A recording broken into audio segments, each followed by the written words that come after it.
បាទសូមជម្រាបសួរលោកអ្នកនេះគឺជារូបភាពនិងសកម្មភាពខ្លះៗនៅក្នុងហាងចាប់សរសៃដៃទេពដោយជនពិការនៅឃុំជ្រៃលាស់ស្រុកពញាឮខេត្តកណ្ដាលសូមជម្រាបជូនទស្សនិកជនក៏ដូចជាសាធារណជនហាងចាប់សរសៃដៃទេពយើងខ្ញុំអ្នកជំនាញដោយជនពិការភ្នែកទទួលការហាត់រៀនពីលោកគ្រូខ្មែរនិងបរទេសដែលមានបទពិសោធន៍ត្រឹមត្រូវដោយមានជំនាញត្រឹមត្រូវជាមួយនឹងបច្ចេកទេសខ្មែរជប៉ុន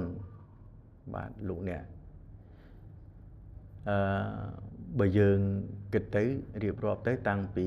យើងឆ្នាំ2001មកលោកអ្នកប្រហែលជា20ឆ្នាំហើយបងប្អូនអញ្ចឹងខ្ញុំអាចថា20ឆ្នាំត្មងទៅបាទអញ្ចឹងខ្ញុំសូមរៀបរាប់ត្រួសជាមួយនឹងប្រសិទ្ធភាពខ្ពស់បាទជួយដោះស្រាយបាទបញ្ហាដូចជាស្ពឹករួយចុកស្រពន់សន្លាក់ដៃជើងស្មាខ្នងចង្កេះសម្រួលសម្ពាធឈាមជំងឺស្ទ្រូកចលនាបេះដូងបាទលោកអ្នកហើយបន្ទាប់ពីលោកអ្នកធ្វើការមួយថ្ងៃ